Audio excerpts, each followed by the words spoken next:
Hi, I'm Matthew Herzberg, and this is the Myopia Mindset. My guest for this episode is Dr. Ashley Tucker, and I got to admit, I was impressed with Ashley from the moment I met her. Her story is awesome. Her practice is so interesting and fascinating. She has inspired me. She is going to inspire you, and I can't wait to share this episode with you. If you are one of our paid supporters, if you went to myopiamindset.substack.com, you'll be getting an extended version of this episode. So let's get to it.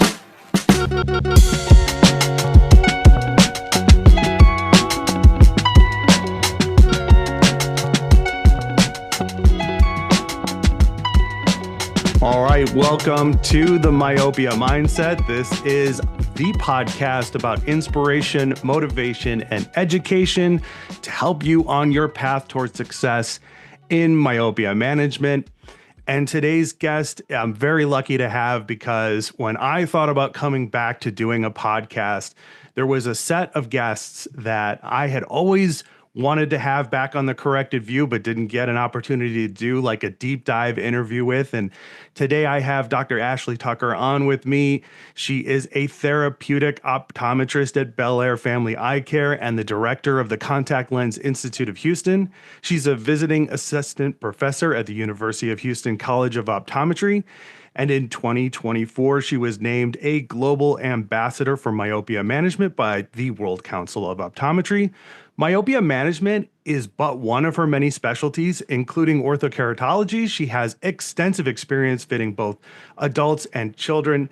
Ashley Tucker, welcome to the podcast. Thank you, Matthew. Such a pleasure to be back with you.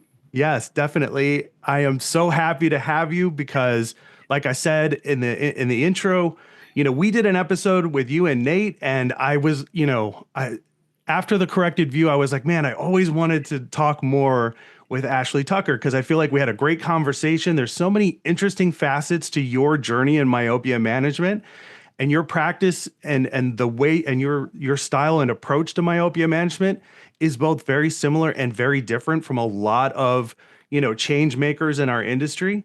And so I'm super excited to dive deep in this interview. I've got 2 pages of notes to go over. But before we get started, if anybody has any questions about you or for you, for anything that we talk about in this episode, how can they get in touch with you? Absolutely. So the best way is through email. So my email is Ashley, so ASHLEY .w.tucker, TUCKER @gmail.com. And I truly welcome any questions. I probably get an email or so a day from people that watched something or heard something that I did or wrote. So we're in this together. So yes, I have no secrets. Please feel free to email me. Right. And that is the whole, colleague, not competitor mentality of our industry. And Ashley fully embodies that. So definitely take advantage of the fact that she is a resource for all of us. She's an absolute treasure for our industry. And a little bit of house cleaning before we get started. If you enjoy this episode, if you've enjoyed any episode we've done, like and subscribe, comment with anything that you would like to say or question.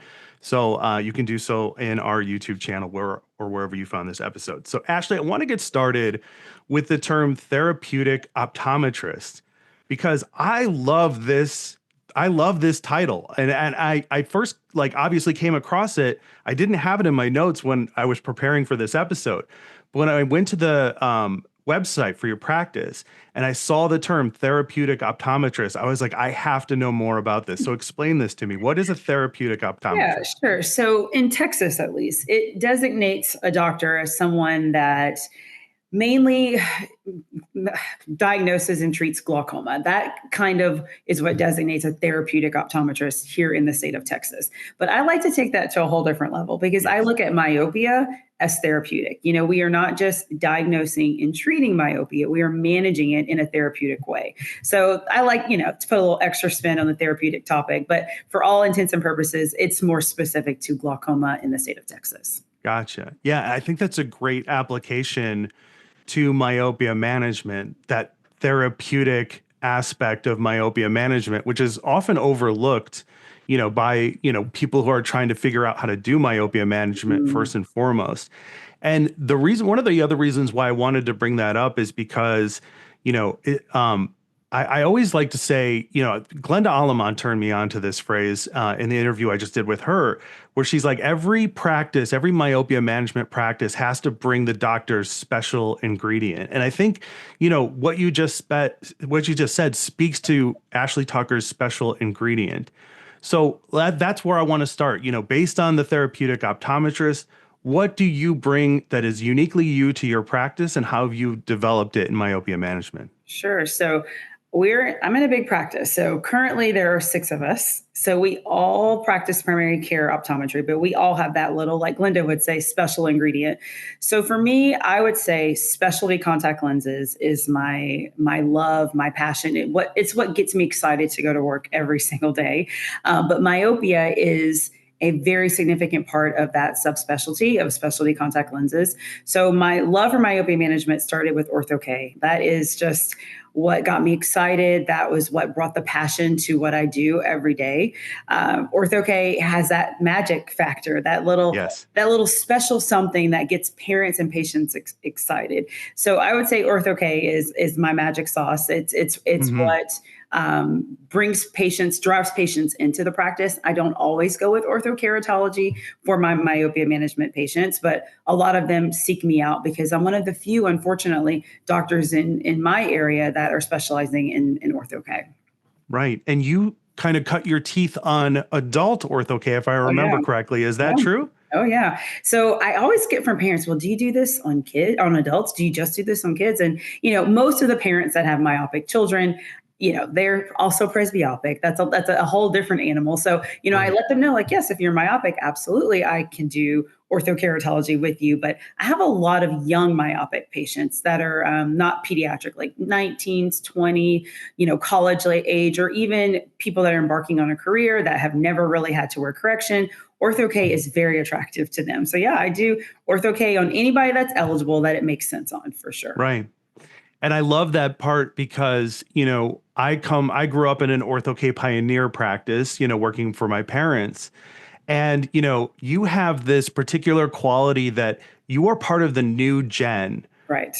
but you have this old gen quality, the pioneer gen of like doing Ortho-K in adults at first, because I remember when Herzberg Optical, when we were first doing Ortho-K, in the very early days, it was like police officers, pilots, adult athletes, and then we started to fit children. And I always think it's this weird paradox now in our industry, because a lot of docs who are seeing success with children then have that moment that you just described where the parents are like, wait a minute, can you do this for me as well? What kind of advice do you have for people that are in the reverse situation? Because there is so much fear or shyness around, doing it for adults. So what would be your advice for, practitioners who are like, I've done Ortho-K for Yeah. kids. How can I get started with adults? Oh gosh, I feel with adults it's pretty straightforward. It's a lot easier than dealing with children, Okay. whom I love. I do want to say that I love doing Ortho-K in children, but adults you can reason with them, you can rationalize with them, you can let them know what to expect very systematically, and you go into it knowing whether go into it pretty confidently. Like after having this conversation with them, they're going to be all in. They're going to be able to adopt to this pretty easily. With Right. children, you can have that same conversation, but you really don't know how that's going to go. So if you're confident already in doing it with children, adults are so much easier. Just the sheer fact that we have that maturity level, that ability to talk and discuss the pros and cons, and you can pretty much handpick who you want to offer Ortho-K Hmm. to when it comes to an adult. With children, for me at least, I like to talk about all the options and have an informed conversation with children. But for adults, I'm not offering orthokeratology for everyone. I can see the personality type that I like, and then Hmm. I will offer it, setting myself and them up for success. Right. Yeah. I love what you just said there, and I want to explore it more. You have established who are the patients that you want to work with. I think that's super important because, especially when you're starting out, you're like, I want to do this with, for anyone. I'm just hungry to Right. get a couple of cases. And I think when you get to your level, it's important to be like, okay, I need to profile who my prospective patients are. Why is that? Like, share with us, like, how you came to that conclusion and what the benefits are of Yeah. doing that. For sure. We all like to feel successful. We like the wins. The losses don't feel great. So Mhm. I've always taken that perspective that I am going to handpick which sort of modalities I want to do for each patient. I'm not going to offer orthokeratology, and at least for me, to a -8 myope. I just know that's going to be a challenge. That's going to add a lot of stress to my life and the patient's life. Or I'm not going to offer orthokeratology to the patient that is cringing in their chair at the thought of contact Uh-huh. lenses. So it's a beautiful thing to be able to sit back, look at the patient for what they are, who they are, have an informed conversation with them, and again, handpick who I think will be most successful. Now, when I was early on in practice and starting orthokeratology, I wasn't that discerning. I had a lot of losses. I had to figure out what my limitations were, what my strengths were, Right. because we're all good at what we do, but we all have limitations. So I definitely took a lot of hits, took a lot of losses before I realized this is the profile, this is the type of patient that will be most successful in this modality. Right. I call this kind of and if this is not an accurate description of your Sure. practice, please correct me. But I like to think of this style as being like the zone fitter. Like the zone Right. fitter has figured out where they, what their zone is, Mhm. and then they just absolutely kill it in their In zone. that Like, zone. That's right. yes, they And figured out their patients. that feels good, Matthew. That's good for Yeah. morale. That's good for confidence. That's good for everybody, right? Yeah. I figure it's like you figured out who your ideal patients are, Right. what you feel comfortable fitting, what you figured out what your group of lenses are that you want to fit. Mhm. You have got your system down, what kind of treatments you want to offer. And then zone fitters figure out who they are, and then they just start killing it in their They go zone. for it. And Exactly. you sound like a perfect example of that. Like, I don't know what to call it, archetype probably, but your practice is kind of a combination of like there's definitely, if I remember, there's like the concierge boutique Mhm. aspect of it. It has very like high value thematic and aesthetic elements to it, and also it has a huge pediatric component to it Yes. as well. And this is something that I absolutely love amongst many things about you and your practice is like how these two things come together because I think a lot of docs starting out in myopia management want to, go the route of like their practice being like bright colors and kids' toys Yeah. everywhere. And Yeah. there's nothing wrong with that. Nothing. But I love to also highlight the boutique experience. Mhm. So tell us more about that. Yeah, I love that you described us that way, and that's accurate. I do want to preface it with saying we have a concierge style, but we also accept insurance. I don't want anyone to think, oh, they figured out a way to not accept insurance. I wish we did, and we probably will eventually, but we still very much accept vision plans. But we have definitely created more of a concierge boutique vibe. So we have a beautiful optical, I mean, beautiful with sparkly glitter wallpaper that patients love. They feel like one person told me just yesterday, they feel like they're walking into a jewelry box. So we've Hmm. created that. But in our exam rooms, it's very, very kid friendly. We have treasure boxes. We have lots of little things that are attractive to children.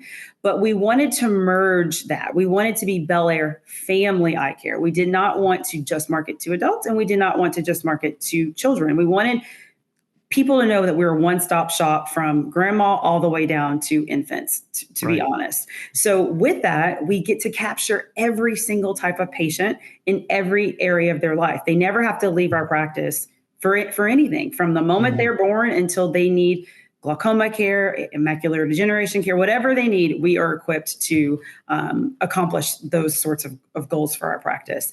So with that, we definitely have about 50% pediatric patients. So that helps to be able to do myopia management and to do it successfully. But I'll tell you a little bit about my journey. So I Yeah. came into the practice almost 15 years ago, which is insane. At the time, it was primary care and binocular vision therapy. So there was no myopia management, no speak of myopia management, but we did have a nice base of children already. But I joined the practice as a specialty contact lens fitter, scleral lenses, hybrid lenses, and ortho-K. So I started everything from the ground up, including my own patients. Nothing was gifted to me. The two doctors that were there had full schedules, and I kind of had to build that up from the get-go. So I started it with a love and a passion for orthokeratology. Letting that be what I led my myopic patients into. I didn't do anything other than orthokeratology for myopia. And I have to be honest, Matthew, I wasn't really doing it for myopia. I was doing it because it was cool. It was trendy. It was magical. Parents loved it for their athletic patients, for their athletic kids, which are my patients. It was an afterthought, that the fact that it was myopia management, which is kind of frightening for me to say out loud, but it's the truth. And then I realized years in, like, oh my gosh, I had heard that a side effect of ortho-K was myopia control. Right. And I started seeing it for myself. Like, oh my gosh, I'm so thankful that I adopted this early, but it was, it just circumstance that it happened that way. And then that's how the myopia passion and love grew, because there was a subset of patients that couldn't be successful in ortho-K. So I had to come up with alternative options, which you probably have a question for me about that later, but Yes. but that's where the birth of myopia within this pediatric binocular vision therapy started. Yeah, I love that you said that, because there are many routes to myopia management. There are many routes for orthokeratology, and over the last couple of years, when I was specifically working with Johnson & Johnson with the Ability lens, no longer with Johnson & Johnson, but when I was visiting offices with them, a lot of practices had never considered ortho-K for the reasons which you are describing. They thought of it only in the context of myopia management. And the practice I grew up in, we talked about ortho-K with everybody, for all the same reasons that you just described.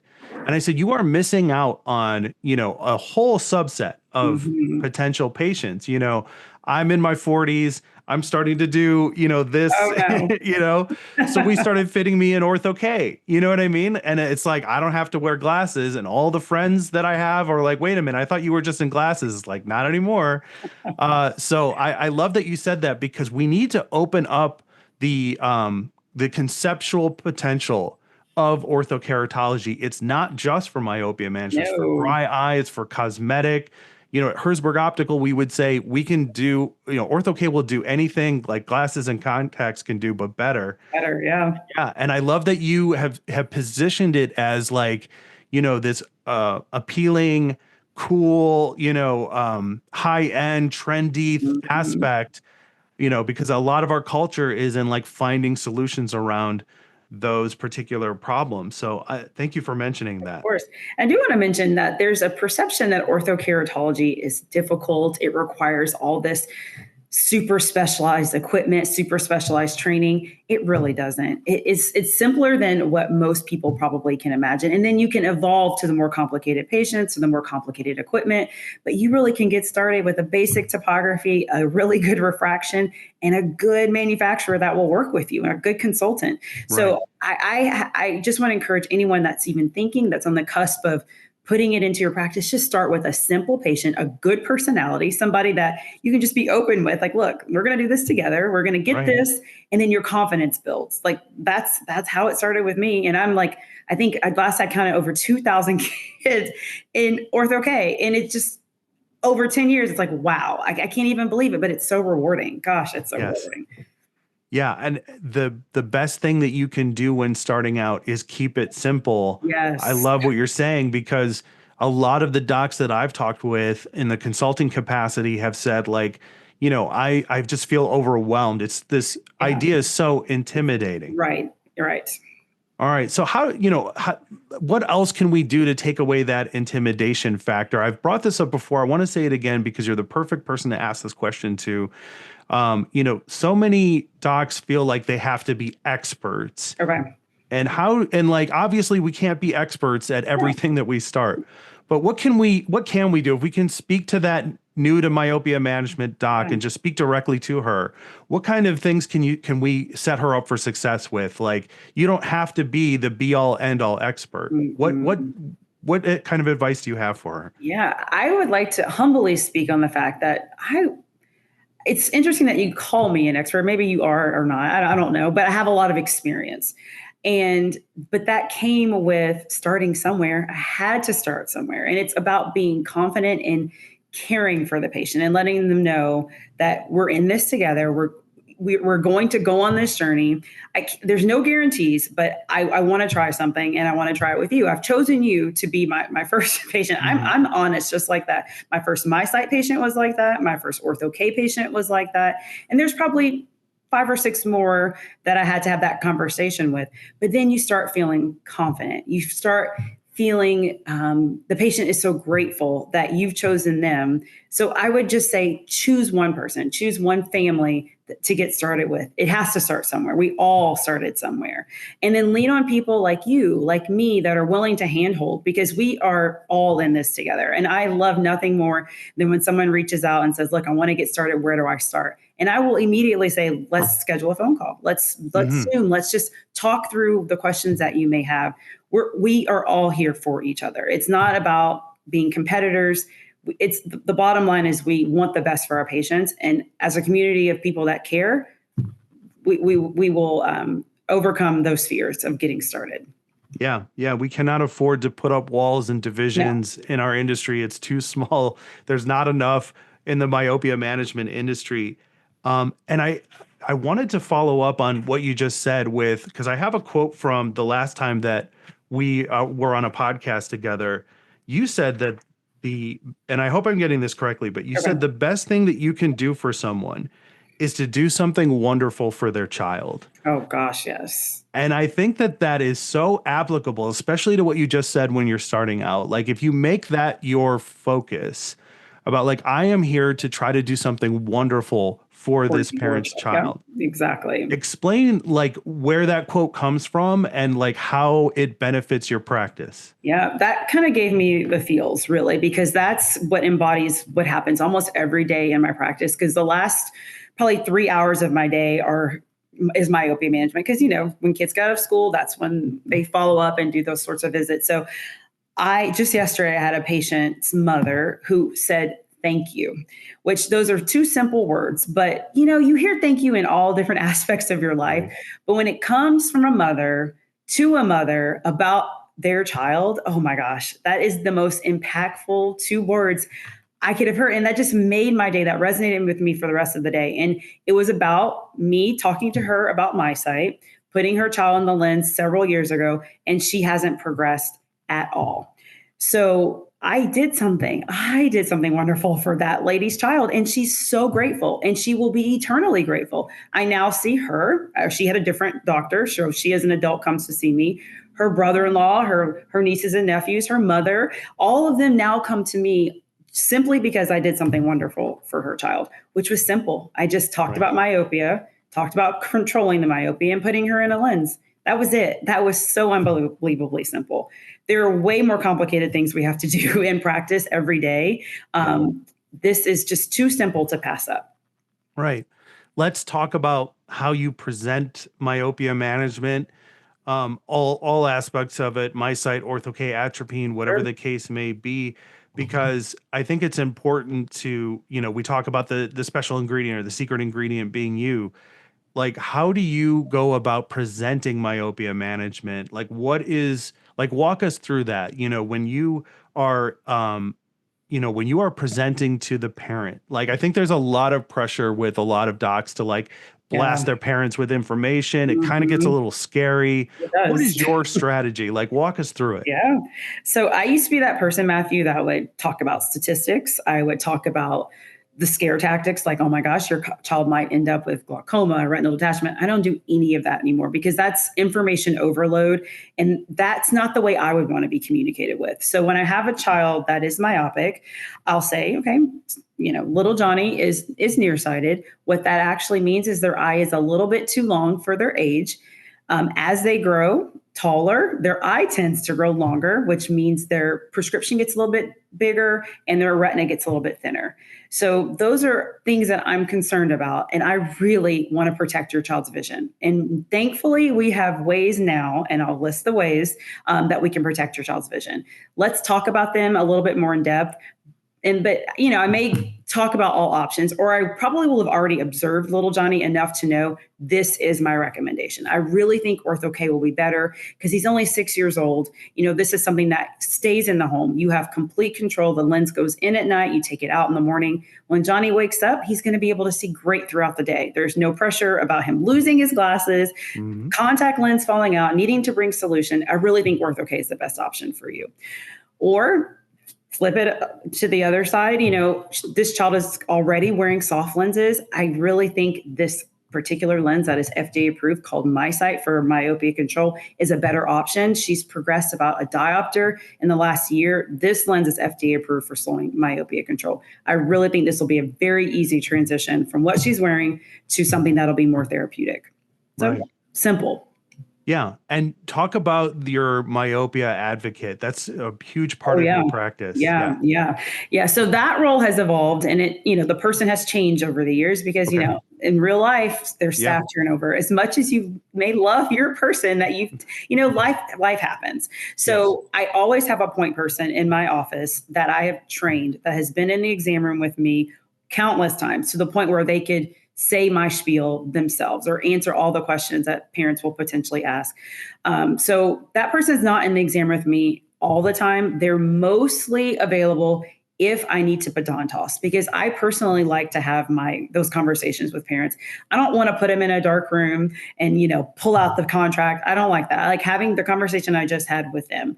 My advocate will then come in if we need more testing, if we didn't get a topography on the front end or something like that. Or if I'm running a little bit short on time, they can continue the conversation about the details of Ortho-K or the details of MiSight. I also have my advocate do most of the pricing. Again, there are times where I do pricing in the office. I have no problems talking about pricing. It's just sometimes that leads to a lot more questions. And, I've already spent a significant amount of time. I need to move on. So my advocate is essentially me, just in tech format. They can run all the tests and do those things, but she can speak on myopia and myopia management just as well as I can. Mm-hmm. And I think that's an important point to make, because, the myopia advocate or coordinator or that key staff member is such a critical component.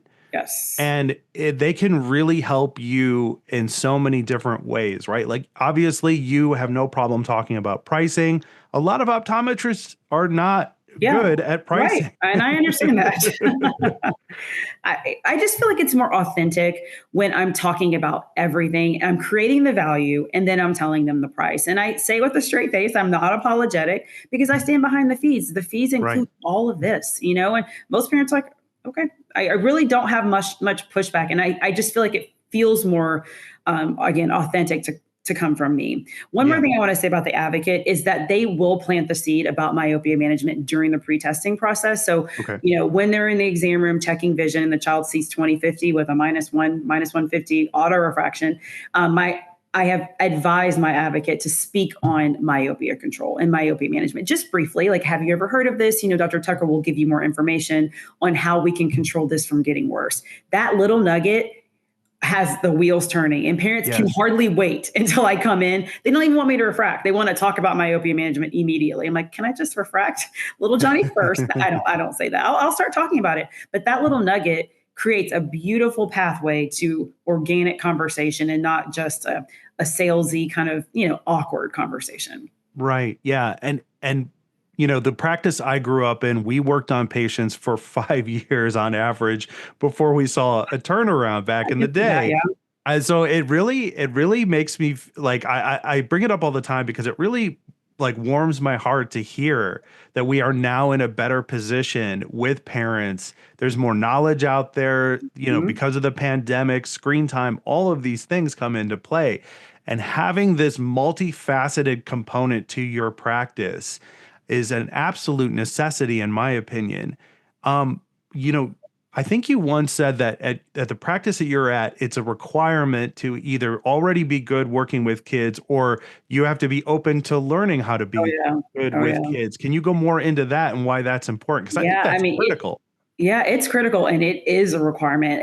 I wouldn't say when we're hiring, we ask them if they like kids or not, but we only hire people that we can tell are going to be trainable to work with children, that have the patience, that have the qualities, because we have probably 10 INRs or application removal trainings a day. Like that's probably pretty on average. So we need every given person that's set out to be a technician to be able to teach a child how to put some type of contact lens on. So bottom line, it's a requirement. Now there are people that are better than others, but everyone is capable and has the patience and the ability to work with kids when it comes to putting on contact lenses, taking them off, running special tests on them. I cannot think of anyone on my team, and we have, I think, 10 technicians that couldn't take that task on. Yeah, that is so important. I have visited practices and specifically sat down with staff, and I've said, who here is good with kids? And a lot of the time, the person who is the best with kids is not raising their hand. Everybody else is like pointing at that person, and I'm like, okay, here's why your role is so important, if you want to embrace it. We bring in the kid to do testing. And I make this comparison to the dental industry. When lockdown ended, we came back from the pandemic and I was able to go back to the dentist. I was like amazed at like the hygienist, right? Like the dentist and the hygienist are like, causing potential mouth discomfort or pain. There's x-rays, there's all this stuff you have to do, but they are experts at working with children, and it's so important. And in optometry, the kids don't come in preloaded to have a problem with us. Right. At worst, they're kind of neutral, where they don't know what they're dealing with. And would you agree that if your staff is good with kids and they know how to engage them, it's that much easier or better to get better results for topography capture and all of those things? Exactly. You would agree with that? I totally agree. And it doesn't have to be someone that's like, oh my gosh, like Yeah. Just being kind, being patient, being calm. That is probably the best thing. We have no one that bops around, wears their hair in like high ponies, like nothing like that. We just are patient and calm with our patients. Yeah. And that's why thank you for saying that, because, like I said, boutique experience that, heavily caters to families and children. And you do not have to be, bouncing off the walls. No. You do not have to be this practice. Like, if you're not even really all that great with kids, if you have a myopia coordinator or advocate who is really good with kids, lean on them for that particular part of it. So I want to keep reemphasizing that, because, Ashley's practice has that boutique aspect to it. It isn't like you said, like the crazy hair and jumping off the walls. Pink scrubs.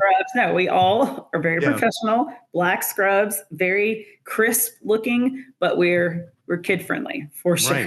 Right. You can do both of these things. Yes. You don't have to give up your identity or one particular aspect in order to serve the other. So I'm really glad that you mentioned that. I want to talk next about the information that you provide your parents and your consultation process, because the last time we spoke, you had mentioned that you had initially started charging for consultation and then eventually went to not charging for consultation. Uh-oh. Okay. And I want to check in and see where we're at, because this is good. Yeah. Now I'm back to charging for Now you're back to charging. Okay. So let's start with, so when Ashley and I originally met and we were talking on the on the Knowns and Unknowns podcast, she had mentioned that she had started charging it first and then had moved to not to. So let's start there. Why did you charge it first and then not, and then we can get why you went back? Every time I spoke at a meeting, let's say, and I would say I didn't charge, I'd get this from the audience. People would gasp, like, I cannot believe you're not charging for your consultation. So that's when I started charging. And I guess this is the reason why I charge again, but there is value in our expertise. No matter what, I really don't think we should be giving it away. I really don't, because what ended up happening when I wasn't charging, I intended to just have a conversation, but parents then wanted a refraction. Then they wanted to try on contact lenses. And I had already established that this was a free consultation. Then how do you transform that into a paid visit? It's very difficult. So the lines were super blurred. So now I charge for a consultation and I feel so much more freedom in doing what the patient needs that day. Whether it's a refraction, okay, sure, I'll refract you. Or if they want to try on contact lenses, okay, great. I'm going to then charge a contact lens fitting in addition to the consultation. But regardless, no matter what I charge that day, it is always applicable to a program. So if that evolves into a program, then I will deduct what I charge them for the consultation and add that into or deduct that from the program fee. Yeah. And if you found that like when there is a fee associated with that consultation, it gets closer to that, you were talking about that ideal patient and parent combination, someone who has some skin in the game. Right. Like it matters to them more because the cost that's associated with it. Would you agree with that? I totally agree with that. Awesome.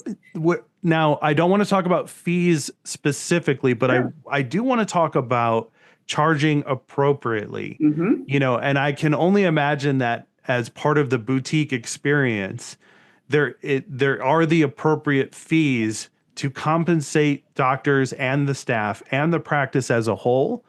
And I want to really delve into why that's important, because over and over again, I hear about this, about, I like the myopia management doc who's just starting out. She says, I don't really feel comfortable charging this amount because I'm just learning how to do this. Oh, okay.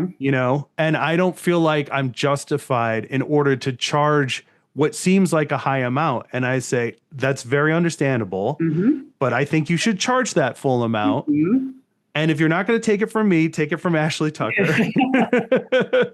Yes. Why is this so important? Because it so is. It so is. For one, if you do not charge appropriately, you're going to quickly regret it, because with myopia management comes that concierge vibe, whether you're creating it or not. Like, parents are hyper aware, they're hyper concerned.